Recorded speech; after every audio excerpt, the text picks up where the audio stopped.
पथि पाषाणाः विषमाः प्रखराः।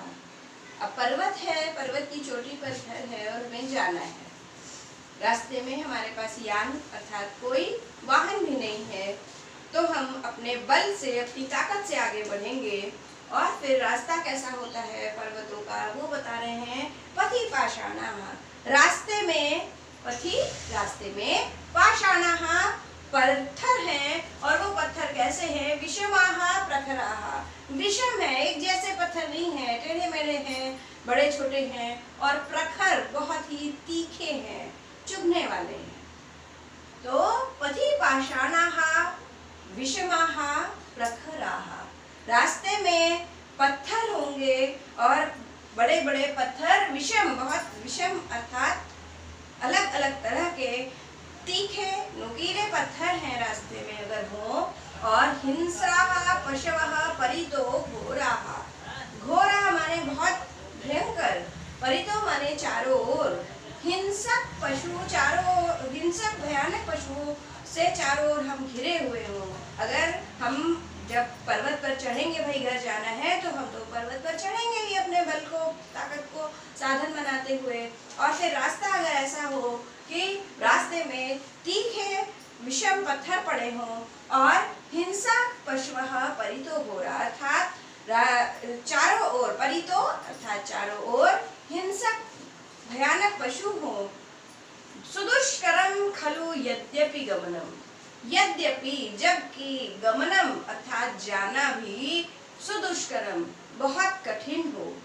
और ऐसी स्थितियों में हमारा वहां तक, घर तक अपने पहुंचना बहुत ज्यादा कठिन हो जाए, तब भी सदैव पुरतो नेतेहि चरणम, फिर भी हमेशा हमें कदम आगे ही बढ़ाना चाहिए। अर्थात अगर इतनी भी ज्यादा परिस्थितियां विषम हो जाएं, तो भी हमें अपने लक्ष्य से, जो हमने अपना एम निर्धारित किया हो, अपना जो हमने लक्ष्य बनाया हो, उससे हमें डिगना नहीं चाहिए। यह बताने के लिए कह रहे हैं कि घर तो जाना सभी के लिए आवश्यक होता है।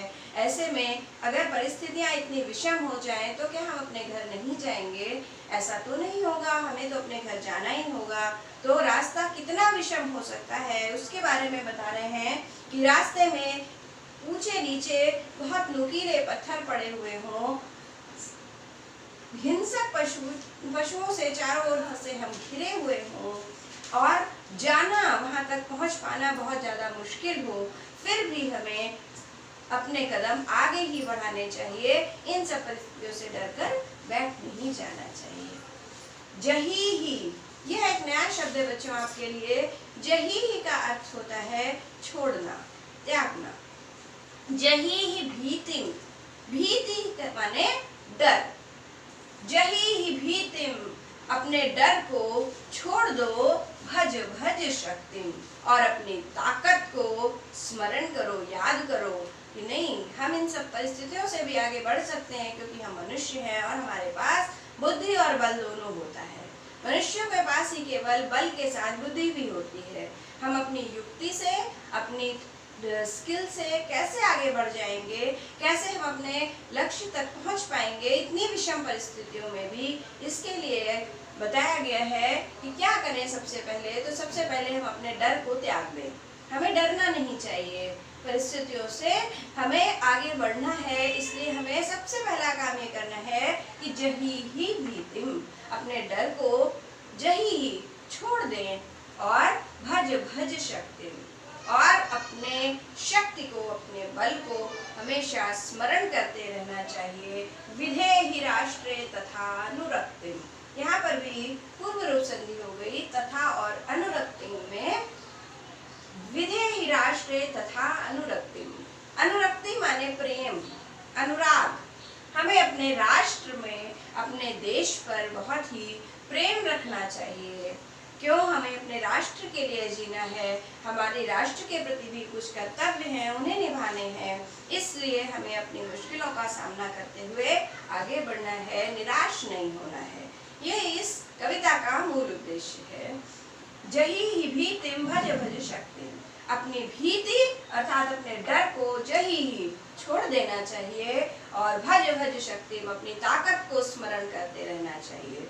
और फिर राष्ट्रे तथा अनुरक्ति तथा अपने राष्ट्र पर अनुरक्ति अर्थात प्रेम विधेयी रखना चाहिए। कुरु कुरु सततम ध्येय स्मरणम, साथ में अपने ध्येय यानी जहाँ हमें पहुँचना है, जो कार्य हमें पूरा करना है, जो हमारा लक्ष्य है, तथा अनुरक्त कुरु कुरु सततम ध्येय स्मरणम, हमेशा सतत निरंतर हमें अपने मन में अपने लक्ष्य का स्मरण करते रहना चाहिए, ताकि हमें वहां तक पहुंचने की जो हमारी उत्सुकता है वो बढ़ती रहेगी निरंतर, और हम उन मुश्किलों को भी अब से डरेंगे नहीं, मुश्किलों से थकेंगे नहीं और आगे ही बढ़ते जाएंगे। तो ऐसे में हमें किन चीज़ों का सहारा लेना है? तो सबसे पहले अपने डर को छोड़ देना है, अपने बल को, अपनी ताकत को याद रखना है, अपने राष्ट्र पर हमें प्रेम करना है और हमेशा कुरु कुरु करते रहिए, निरंतर सततम निरंतर निरंतर अपने मन में अपने आप को बताते रहना चाहिए ध्येय स्मरणम, कि हमारा ध्येय क्या है, हमारा क्या लक्ष्य है, हमें कैसे बनना है, कैसे आगे बढ़ना है। तो कुरु कुरु सततम ध्येय स्मरणम, हमेशा अपने ध्येय को स्मरण करते हुए, याद करते हुए आगे बढ़ते जाना चाहिए। तदैव पुरतो निधेहि चरणम, हमेशा पुरतो चरणम अर्थात आगे ही अपने चरण बढ़ाते रहना चाहिए। बहुत सुंदर कविता है जो हमें आगे बढ़ने के लिए प्रेरित करती है।